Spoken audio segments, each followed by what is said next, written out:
All right, Richard, I got one for you. It's from Megan in New York, and she has got a leaky toilet. She is not alone. And you're ready for me. I was expecting you. So we think about a leak on the toilet, we look at the obvious places. First place to look is in the water supply. Sometimes there's a little drip from right here or from this nut right here. If it's leaking, you'd see it on the floor, you tighten up the nut, and you're done. This is supplying fresh water up here to the Absolutely. tank. But that's, at least it's visual. You know, you can see it.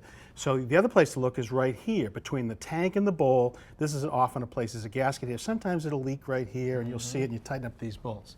But more often than not, we hear the complaint is, I see a little bit of water on the floor, but mostly I see it coming through the ceiling below. Meaning what? Well, it's going to be in the seal between the toilet and the flange. Okay. Okay? There's critical connection right here, which is these two bolts that hold the bowl to the flange. Let me show you. So here's how our standard closet flange is secured to the floor, and it's really important that it's screwed down.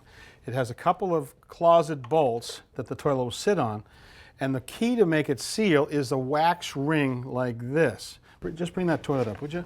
Okay, so here's the cutaway, Right. the toilet coming So in. now, when you see this, it comes down and it makes a perfect connection. You deform that wax, it makes a perfect connection between the bottom of the toilet and the flange itself, and it seals against sewer gas or water from coming out. But if the floor is not level and it starts to rock, over time that wax can deform. The wax loses its form and it doesn't come back, it sags and it starts to leak. We often see this though. Homeowners want to do their own tile work. Sure. And here's the flange, and the flange is supposed to be above the finished floor. Yep. Now they come in and they bring in some tile and cement board. We've seen it even higher than this. So now this grade is too low. This flange should be higher than it is. That's right. Okay. So they make all sorts of different wax seals in different heights. Look at this. Okay. All right. So this is the standard one, but they get taller and taller. This one's reinforced, so it tries to hold a little more shape to fill that gap. So when you put it on there, it raises the whole thing That's right. up. You try to deform it down. Got it. But they also make an entire generation of alternatives to wax. Here's a foam right here, and that would have the two bolts coming in here. And now if it rocks a little, it'll come back to its shape and keep that seal tight. And then different variations on it right here where it goes down right here. So this is sort of bringing the ring up. That's right. And that's okay? Well, it's not really bringing the ring up. This is making the seal be to fill the gap. What I'd prefer to do is to try to bring this flange up to where it should be originally.